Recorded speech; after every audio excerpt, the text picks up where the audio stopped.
SRK news కు స్వాగతం.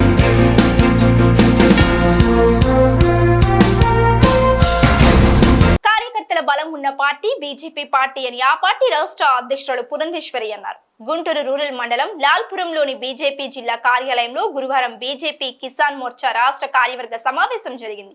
ఈ సమావేశంలో పురంధేశ్వరి పాల్గొని మాట్లాడారు. తమ పార్టీ అధికారంలోకి వస్తే రాజ్యాంగాన్ని మార్చి రిజర్వేషన్లు ఎత్తివేస్తారని దుష్ప్రచారం చేశారని, దీంతో గత ఎన్నికలలో 60 సీట్లు తగ్గాయని, తరువాత త్రిపుర ఎన్నికలలో బీజేపీ విజయం సాధించిందని గుర్తు చేశారు. ప్రపంచంలోని అతిపెద్ద పార్టీగా బీజేపీ అవతరించిందని, రాష్ట్రంలో బీజేపీకి 36 లక్షల మంది సభ్యులు ఉన్నారని చెప్పారు. పార్టీ సిద్ధాంతాలకు కట్టుబడి ఉన్నవారిని మాత్రమే పార్టీలోకి స్వాగతిస్తామని స్పష్టం చేశారు. కిసాన్ మోర్చా రాష్ట్ర అధ్యక్షులు కుమారస్వామి, బీజేపీ జిల్లా అధ్యక్షులు వనమా నరేంద్ర తదితరులు ఈ సమావేశంలో పాల్గొన్నారు. పాత్రికేయ మిత్రులందరికీ ముందుగా నా నమస్కారాలు నేను తెలియజేస్తున్నాను. ఇవాళ గుంటూరులో కిసాన్ మోర్చా తరఫున సభ్యత్వ నమోదు కార్యక్రమం ప్రారంభం చేసుకోవడం జరుగుతుంది. అంటే ఇది ప్రారంభం అంటే తయారీ, ఏ విధంగా మనం ముందుకు వెళ్ళాలి, ఏ కార్యాచరణ చేపట్టాలి అనేటువంటి వివిధ అంశాల మీద చర్చించడానికి ఇవాళ ఈ సమావేశాన్ని ఏర్పాటు చేసుకోవడం జరిగింది. 1980వ సంవత్సరంలో భారతీయ జనతా పార్టీ ప్రారంభమైనప్పుడు పార్లమెంట్లో కేవలం 2 పార్లమెంట్ సభ్యులు ఉండేవారు. కానీ అంచెలంచెలుగా బలం పుంజుకుంటూ ప్రతి 5 సంవత్సరాలకు ఒక్కసారి జరిగే పార్లమెంట్ ఎన్నికల్లో నెమ్మదిగా తన సంఖ్యని పార్లమెంట్లో కూడా పెంచుకుంటూ ఇవాళ 240 సీట్లని సొంతంగా భారతీయ జనతా పార్టీ కైవసం చేసుకోవడం జరిగింది. అంతకుముందు జరిగినటువంటి ఎన్నికల్లో 2019 సంవత్సరంలో జరిగినటువంటి ఎన్నికల్లో 303 సీట్లని మనం భారతీయ జనతా పార్టీ గెలుచుకోవడం జరిగింది. అయితే ఈసారి జరిగినటువంటి ఎన్నికల్లో ప్రతిపక్ష కూటమి జాతీయ స్థాయిలో ఇండి కూటమి ఏదైతే ఉందో, కాంగ్రెస్ ఇతర పార్టీలన్నీ ఒక కూటమిగా ఏర్పడినటువంటి నేపథ్యంలో ఒక దుష్ప్రచారాన్ని ప్రజల్లోకి తీసుకుని వెళ్ళారు. భారతీయ జనతా పార్టీ అధికారంలోకి వచ్చిన వెంటనే రాజ్యాంగాన్ని మార్చేస్తుందని, మస్జిద్లు చర్చిలు కూలగొడుతుందని, అది మాత్రమే కాకుండా రిజర్వేషన్లు ఎత్తివేస్తారని, ఈ రకమైనటువంటి దుష్ప్రచారాన్ని సమర్థవంతంగా ప్రజల్లోకి తీసుకువెళ్ళినటువంటి సందర్భంలో ఒకంత మాకు ఒక 60-63 సీట్లు తగ్గినటువంటి మాట వాస్తవం. అయితే ఇప్పుడు చూసినట్లయితే మొన్న జరిగినటువంటి మణిపూర్లో కూడా ఏదైతే లోకల్ బాడీ ఎలక్షన్స్ జరిగాయో, సాధారణంగా లోకల్ బాడీ ఎలక్షన్స్లో స్థానికంగా ఉన్నటువంటి అంశాల మీద అక్కడ ఎన్నికలు జరుగుతాయి. కానీ దాంట్లో భారతీయ జనతా పార్టీ సంపూర్ణంగా మణిపూర్లో స్వీప్ చేసినటువంటి విషయం మీ అందరికీ కూడా నేను గుర్తు చేస్తున్నాను. ఇవాళ ఎక్కడ ఎన్నిక జరిగినా కూడా భారతీయ జనతా పార్టీ ఒక రకంగా విజయకేతనాన్ని ఎగురవేస్తుంది. దేశంలో 20 రాష్ట్రాల్లో త్రిపురలో జరిగినటువంటి ఎన్నిక, ఇవాళ దేశంలో 20 రాష్ట్రాల్లో భారతీయ జనతా పార్టీ అధికారంలోనో లేదా మిత్రపక్షంగా అధికారంలోనో ఉన్నటువంటి విషయాన్ని కూడా మనం ఇక్కడ ఒకసారి తరచి చూసుకోవాలి. ఇదంతా సాధ్యపడుతున్నది అంటే కింద ఉన్నటువంటి కార్యకర్తలు బాగా కష్టించి పనిచేసినటువంటి సందర్భంలో అనుకున్న ఫలితాన్ని భారతీయ జనతా పార్టీ కైవసం చేసుకోగలుగుతున్నది. ఆ కార్యకర్తల బలం కనుక చూసినట్లయితే 2014వ సంవత్సరంలో ఆన్లైన్ మెంబర్షిప్ మొట్టమొదటిగా మనం ప్రారంభించినప్పుడు కార్యకర్తలు క్షేత్రస్థాయిలో బాగా ప్రజల వద్దకు వెళ్ళి భారతీయ జనతా పార్టీ గురించి, నరేంద్ర మోడీ గారి నాయకత్వం గురించి, దేశానికి ఏ విధంగా సేవ చేయగలదో ప్రజలకి వివరించి చెప్పినటువంటి సందర్భంలో దేశవ్యాప్తంగా 11 కోట్ల మంది సభ్యులు నమోదయ్యారు భారతీయ జనతా పార్టీకి. అంటే అప్పటి వరకు ప్రపంచంలోనే 9 కోట్ల సభ్యత్వంతో అతిపెద్ద పార్టీగా ఉన్నటువంటి కమ్యూనిస్ట్ పార్టీ ఆఫ్ చైనా, ఆ పార్టీని అధిగమించి 11 కోట్ల మందిని సభ్యులుగా ఆనాడు చేర్చడం జరిగింది. ఆ తర్వాత 3 సంవత్సరాలకు ఒక్కసారి ఇంకొక 10% మందిని యాడ్ చేసుకుంటూ ఉంటాం. కనుక 2019వ సంవత్సరంలో జరిగినటువంటి సభ్యత్వ నమోదు కార్యక్రమం ఏదైతే ఉన్నదో దానిలో 8,70,00,000 మందిని చేర్చడం జరిగింది అదనంగా. సో ఆ 11 కోట్లు ప్లస్ ఈ 8 కోట్లు కనుక మనం చూసుకున్నట్లయితే 18 కోట్ల సభ్యులు ఈనాడు భారతీయ జనతా పార్టీకి ఉన్నారు, కార్యకర్తలు. ఆంధ్ర రాష్ట్రంలో 14వ సంవత్సరంలో దగ్గర 25 లక్షల మందిని ఆనాడు చేర్చడం జరిగింది. ఆ తర్వాత తిరిగి సభ్యత్వ నమోదు కార్యక్రమం చేసినప్పుడు 2019లో అదనంగా ఇంకొక 7 నుండి 8 లక్షల మందిని చేర్చడం జరిగింది. కనుక దగ్గర 35-36 లక్షల సభ్యులు ఇవాళ ఆంధ్ర రాష్ట్రంలో భారతీయ జనతా పార్టీకి ఉన్నారు అనేది మనకు అర్థమవుతున్నటువంటి విషయం. బొంబాయి సినీ నటి నత్వానీపై వైసీపీ నేతలు పోలీసులు వ్యవహరించిన తీరు అమానుషమని మాజీ మంత్రి డొక్కా మాణిక్య వరప్రసాద్ మండిపడ్డారు. అరండల్పేటలో గురువారం ఏర్పాటు చేసిన మీడియా సమావేశంలో డొక్కా మాట్లాడారు. చట్ట వ్యతిరేకమైన కార్యకలాపాలకు పాల్పడిన సజ్జల రామకృష్ణారెడ్డితో పాటు పోలీసులను వారి భార్యలు 6 నెలల పాటు బహిష్కరించి సిగ్గు వచ్చేలా చేయాలని సూచించారు. రాష్ట్రాన్ని రాజకీయంగా వైసీపీ నుండి రక్షించాలని వైసీపీ నాయకులు ఆ పార్టీని వీడటాన్ని స్వాగతిస్తున్నామని చెప్పారు. 5 ఏళ్ల పాటు వైసీపీ కండవాలు కప్పుకొని అరాచక చేసిన ఐపీఎస్ అధికారులు రాజీనామా చేసి వైసీపీ తీర్థం పుచ్చుకోవాలని హితవు పలికారు. ఈరోజు నత్వాని అని సినీ యాక్ట్రెస్, బాంబే సినీ నటి, ఆమెను వంచిన విధానం, వైసీపీ కొంతమంది నాయకులు ఆమెను ట్రీట్ చేసిన విధానం, పోలీసు వాళ్ళు కొంతమంది ఐపీఎస్ అధికారులు ఆవిడ పట్ల చూపించిన జగుత్సాకరమైనటువంటి విషయాలు ఈరోజు పత్రికలు వచ్చాయి. చాలా విషాదం. గత 5 సంవత్సరాల్లో ఇలాంటి సంఘటనలు అనేకమైన జరిగాయి.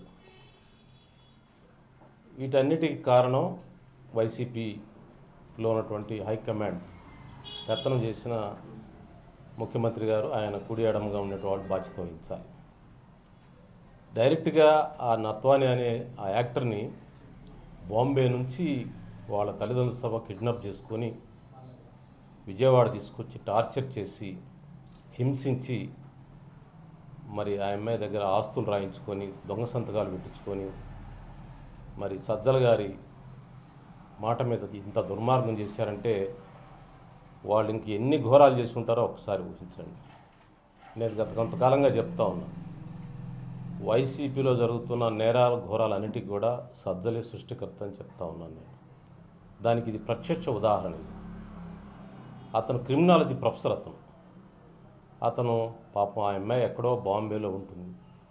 ఏదో సినిమా అవకాశాలతో తన జీవితాన్ని మలుచుకోవాలని ఆశలతో, ఎన్నో ఆశలతో వచ్చి ఉంటుంది. ఆ అమ్మాయిని అంత దారుణంగా వృద్ధాప్యంలో ఉన్న పేరెంట్స్ని తీసుకొచ్చి కొట్టి హింసిస్తారా? అంత దుర్మార్గం చేస్తారా మీరు? దానికి మీరు రాజకీయ ముసుగేసుకుంటారా? ఎంత ఐపీఎస్ తగిలించుకుంటారా? దానికి ఐపీఎస్ పదవి కావాలన్నా ఎందుకు? వీధి గుండాలుగా ప్రవర్తించవచ్చు కదా. వాళ్ళకి రేపిస్టులకి లేకపోతే అమ్మాయిలను గోల్ చేసే వాళ్ళకి ఆకతాయిలకి ఏం తేడా ఉంది చెప్పండి. కనుక ఈ విషయంపై హై లెవెల్ ఎంక్వైరీ జరగాలి. దీంట్లో సామాన్యులు లేరు, దీంట్లో చాలా పెద్ద వాళ్ళు ఉన్నారు కాబట్టి వాళ్ళని విచారణ చేయాలి, వాళ్ళందరూ శిక్షించాలని చెప్పి నేను మనవి చేస్తాం. నా ఇంకో మనం ఏంటంటే, సజ్జల గారు ఇలాంటి కార్యక్రమాలు ఎన్నో చేశాడు. సరే, ఒక్కొక్కటి బయటకు వస్తూ ఉంది. ఈరోజు ఈ అమ్మాయి నత్వాని సినీ నటి విషయం బయటకు వచ్చింది. సజ్జల గారి శ్రీమతి, ఆవిడ పేరు నాకు గుర్తులేదు, మంచి ఆవిడ, సంస్కారవంతురాలు, మంచి కుటుంబ నేపథ్యం నుంచి వచ్చింది ఆవిడ. నేను ఆవిడకి మహిళా లోకం పక్షాన నేను సజ్జల గారి శ్రీమతి గారికి విజ్ఞప్తి చేస్తున్నాను. ఎందుకంటే ఆమె విఘ్నురాలు, కొంచెం సంస్కారం చేసిన ఆవిడ కూడా చెప్తాను. సజ్జల్ని ఒక 6 నెలలు ఇంట్లోంచి బహిష్కరించమని చెప్పి నేను విజ్ఞప్తి చేస్తాను. ఈ నత్వాని అనే అమ్మాయిని, సినీ నటిని ఇంత హింసించిన దుర్మార్గం చేసినందుకు సజ్జల్ని ఇంట్లో కూడబెట్టకుండా ఒక 6 నెలలు సివిల్ పనిష్మెంట్ ఇవ్వాలి. లేకపోతే ఇట్లాంటి వాళ్ళు మారరు. కేవలం చట్ట ప్రకారం శిక్షించాలి, చట్ట ప్రకారంగా ఎవిడెన్స్ కావాలి అనేసరికి చాలా టైం పడుతుంది, దానికి చాలా విషయాలు కావాలి. నైతికంగా నీకు తెలుసు, నీ ఆజ్ఞల మేరకే ఐపీఎస్లు ఇద్దరు ఈ దుర్మార్గం చేశారు. కాబట్టి ఇంట్లో ఒక స్త్రీగా మహిళలను రక్షించుకోవడానికి ఈరోజు ఈరోజు రాష్ట్రపతి గారు కూడా మహిళా రక్షణ కోసం గొంతెత్తి మాట్లాడారు. కలకత్తాలో జరిగిన ఒక సంఘటన మీద. దేశంలో అనేక సంఘటనలు జరుగుతూ ఉన్నాయి. మహిళా లోకం అంతా నినదిస్తూ ఉంది వాళ్ళ హక్కుల కోసం. అలాంటి పరిస్థితుల్లో ఏంటిది? సజ్జల గారి శ్రీమతికి నేను విజ్ఞప్తి చేస్తా ఉన్నాను, అతను 6 నెలలు వరండాలో పండుకోబెట్టమని చెప్పండి. సజ్జల్ని. ఆమె నిజంగా దైవభక్తి సంస్కారం ఆమెతో ఉంది కాబట్టి నేను ఆమెకు విజ్ఞప్తి చేస్తూ ఉన్నాను. నేను సజ్జలను 6 నెలలు వరండాలో పెట్టి ఇంట్లో తిండి పెట్టబోకండి. ఆ సివిల్ పనిష్మెంట్ ఉంటే కానీ భవిష్యత్తులో ఇలాంటివి జరగకుండా ఉంటాయి. అదేవిధంగా ఐపీఎస్ ఆఫీసర్లు ఇద్దరు భార్యలకు కూడా విజ్ఞప్తి చేస్తూ ఉన్నాం. ఇలాంటి దుర్మార్గంలో పాలు పంచుకున్నందుకు, చట్ట వ్యతిరేక కార్యక్రమంలో ఉన్నందుకు చట్ట ప్రకారం శిక్ష జరగాలని కాదు, ఇంట్లో మీకు తెలుసు, మీ ఆత్మకు తెలుసు ఏం జరిగింది దీంట్లో. మీరు వెంటనే మీ భర్తలకి, ఐపీఎస్ ఇద్దరు భర్తలకి విజ్ఞప్తి చేస్తున్నాను, 6 నెలలు వరండాలో పండుకోబెట్టండి. వాళ్ళు ఇంట్లో రానివ్వమాకండి, అన్నం పెట్టబాకండి, బయటని తినొస్తారు వాళ్ళు.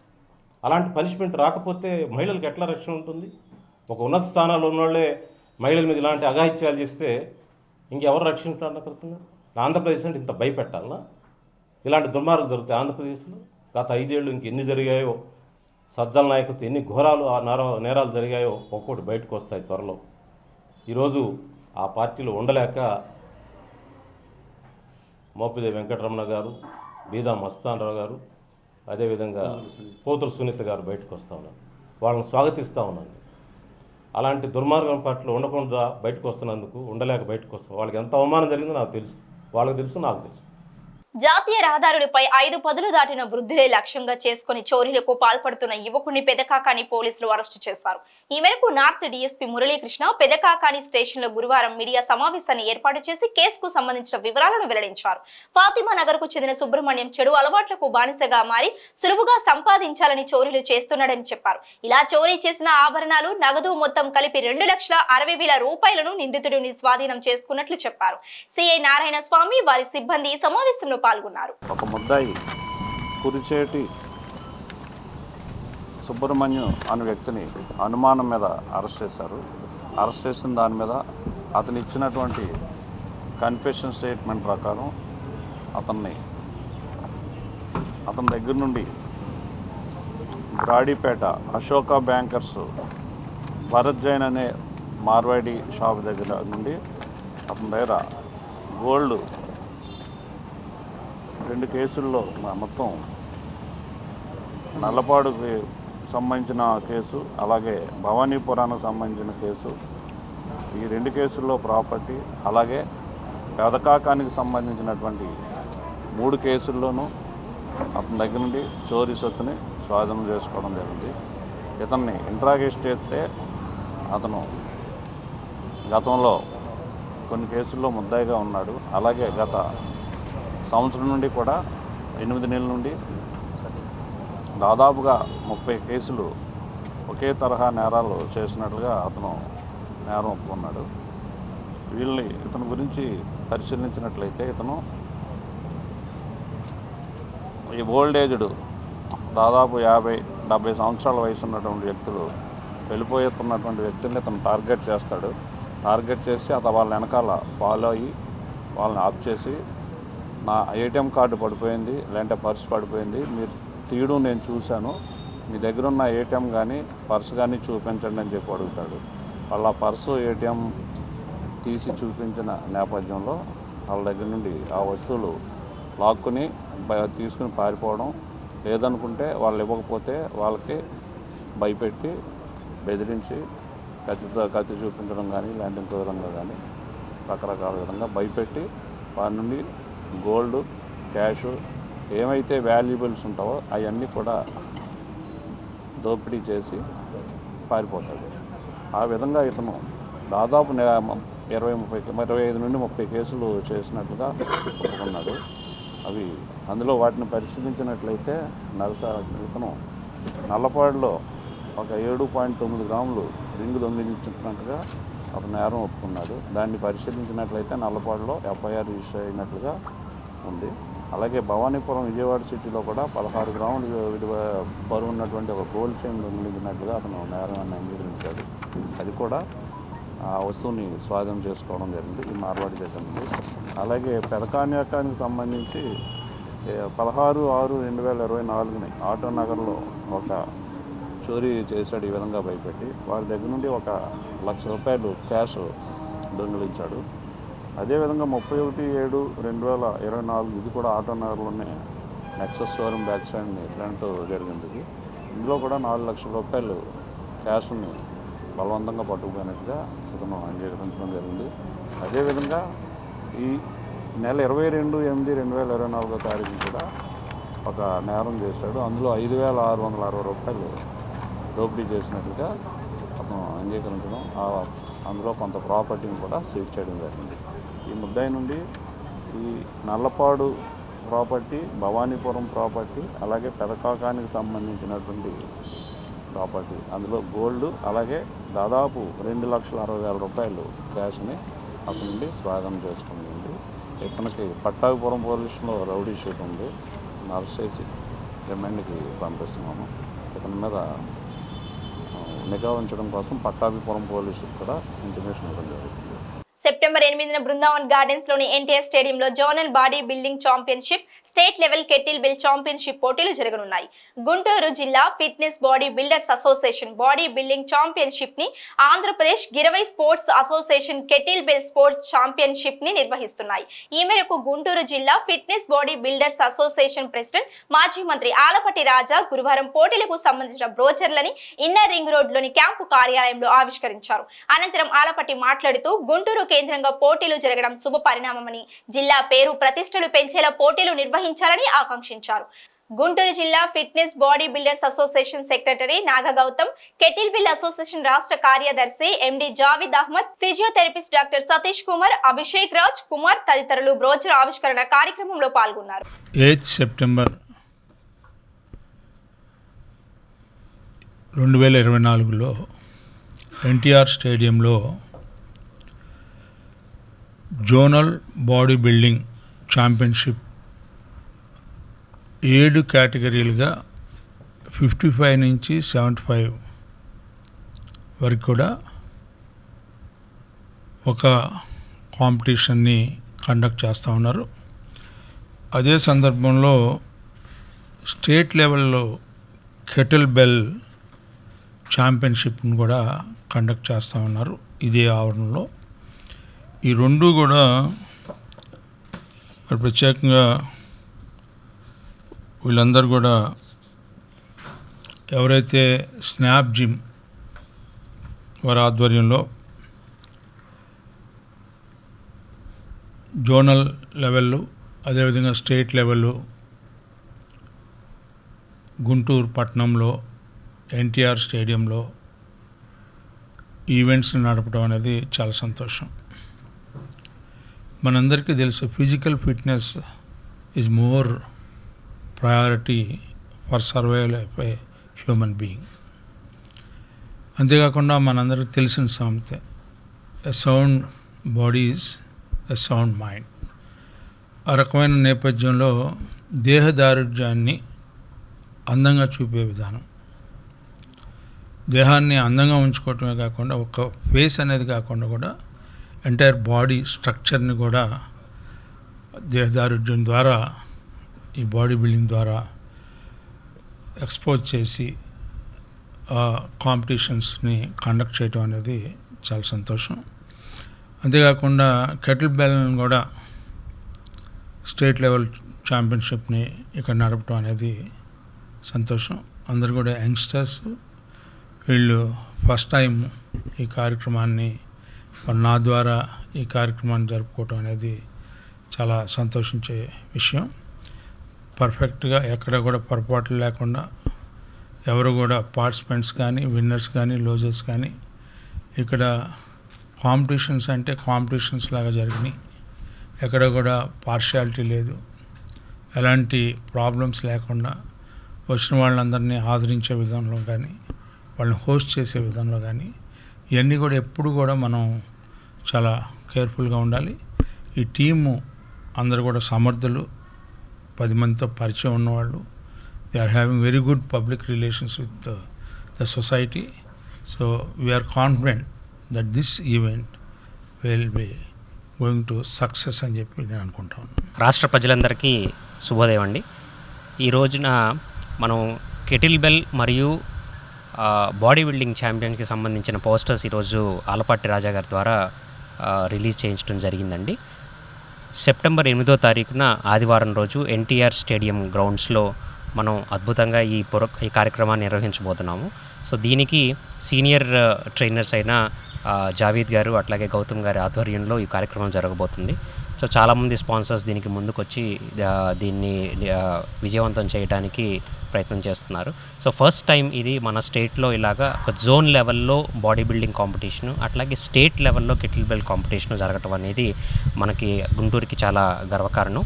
సో దీంట్లో ఏంటంటే డిఫరెంట్ కేటగిరీస్ అంటే 55, 60, 65, 70, అబవ్ 75 ఇట్లా డిఫరెంట్ కేటగిరీస్లో ఆ రోజున జోన్ లెవెల్లో బాడీ బిల్డింగ్ కాంపిటీషన్స్ మన స్టేట్ నుంచి చాలా చోట్ల నుంచి కూడా బాడీ బిల్డర్స్ రాబోతున్నారు. సో గుంటూరు ప్రజలందరూ కూడా ఆ రోజు స్టేడియంకి సాయంత్రం 8వ తారీఖు వచ్చి ఈ కార్యక్రమాన్ని వీక్షించి ఈ అద్భుతమైన విజయాన్ని పొందిన వాళ్ళందరినీ కూడా కంగ్రాచులేట్ చేయాలని నేను కోరుకుంటున్నాము. అలాగే కెటిల్ బెల్లో కూడా దీనికి వరల్డ్ కెటిల్ బెల్ ఫెడరేషన్ నుంచి కూడా రికగ్నిషన్ ఉంది ఈ రోజున రేపు జరగబోయే స్టేట్ కాంపిటీషన్స్కి. అలాగే మన స్టేట్ నుంచి కూడా జావీద్ గారి ఆధ్వర్యంలోనే కెటిల్ బెల్ ఫెడరేషన్ని స్థాపించి దీని ద్వారా కెటిల్ బెల్ యొక్క ఇంపార్టెన్స్ని, దానివల్ల ఫిట్నెస్ని కూడా ముందుకు తీసుకెళ్ళడానికి బాడీ బిల్డింగ్ ఒకటే కాదు, ఇలా రకరకాల స్పోర్ట్స్ని కూడా ముందుకు తీసుకెళ్లాలన్న ఒక సదుద్దేశంతో ఈ కార్యక్రమాలని నిర్వహించడానికి ముందుకొచ్చారు. సో ప్రతి ఒక్కళ్ళు కూడా దీన్ని ఆస్వాదించాలని చెప్పి ఆ రోజున స్టేడియంలో మీ అందరి యొక్క ప్రెజెన్స్ కోరుకుంటున్నాం. Thank you.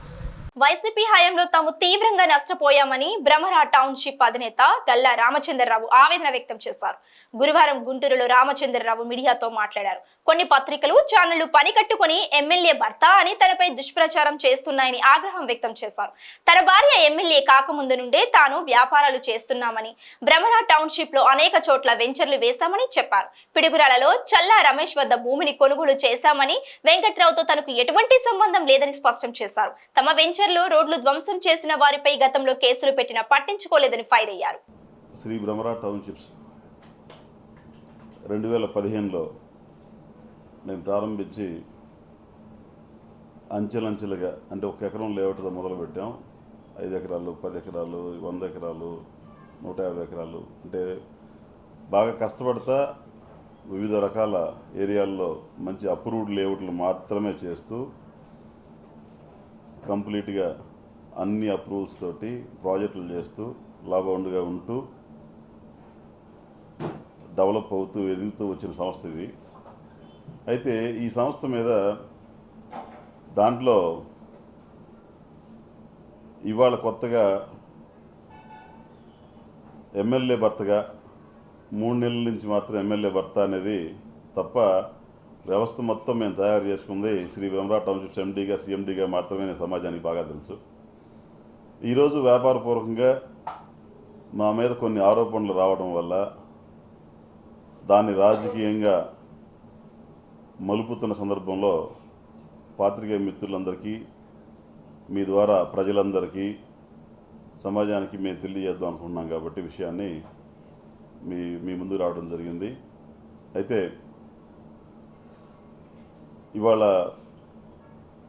మేము చాలా చోట్ల ప్రాజెక్టులు చేసే భాగంలో చల్లా రమేష్ గారి దగ్గర పిడుగురాళ్ల ప్రాజెక్టు ఆయన దగ్గర నుంచి మేము కొనడం జరిగింది.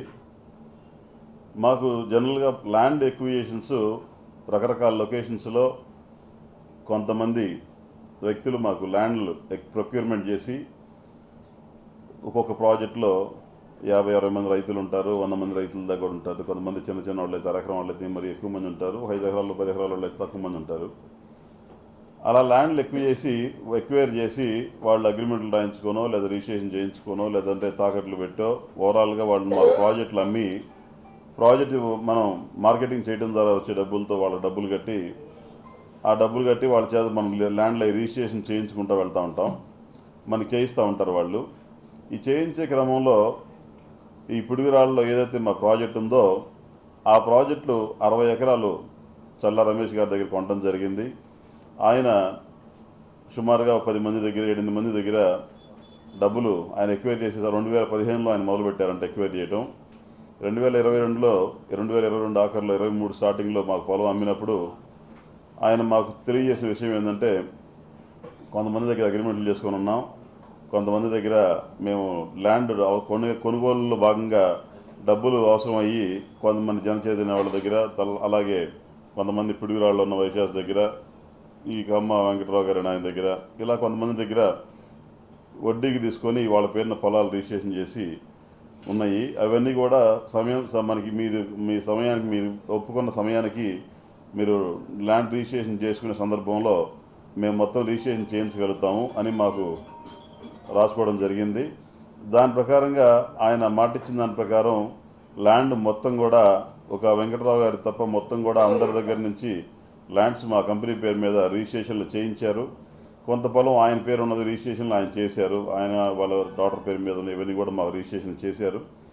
అయితే ఈ సందర్భంలో ఆ టైంలో గత ప్రభుత్వం ఉన్నప్పుడు మాకు చాలా ఇబ్బందులు మేము వివిధ రకాల ప్రాజెక్ట్ లొకేషన్లో చేస్తూ ఉన్న సందర్భంలో చాలా ఇబ్బందులు గత వైసీపీ ప్రభుత్వంలో ఎదుర్కొన్నాము.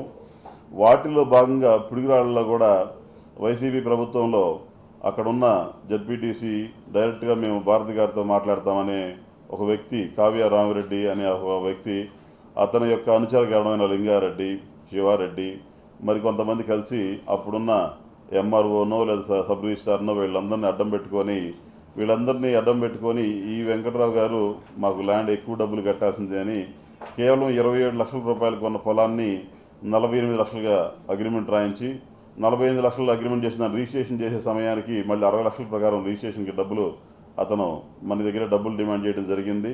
అనుమానం పెనుభూతమై భార్యని బ్యాట్ తో కొట్టి చంపిన భర్తని పాత గుంటూరు పోలీసులు గురువారం అరెస్టు చేశారు.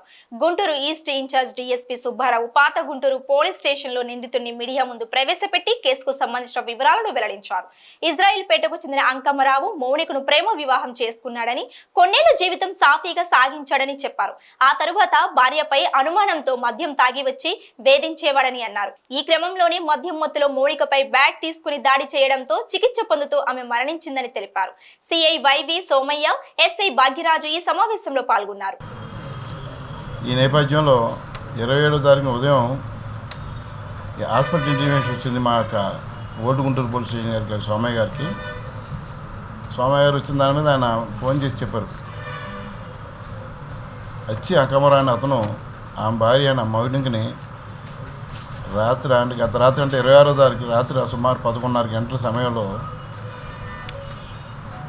క్రికెట్ బ్యాట్ ఇచ్చి కొట్టిగా అమ్మాయికి తగిన రక్తస్రావం జరిగి అమ్మాయికి ట్రీట్మెంట్ పొందుతూ గవర్నమెంట్ హాస్పిటల్లో ఉదయం 6:53 చనిపోయినట్టు మా యొక్క ఇంటిమేషన్ రాగా వెంటనే ఆ విషయం చెప్పారు. దాని మీద మా Guntur crime number 255/2024 302 section 325 of SST act కింద మా యొక్క స్వామి గారు ఇన్స్పెక్టర్ గారు దాన్ని కేసు రిజిస్టర్ జరిగింది.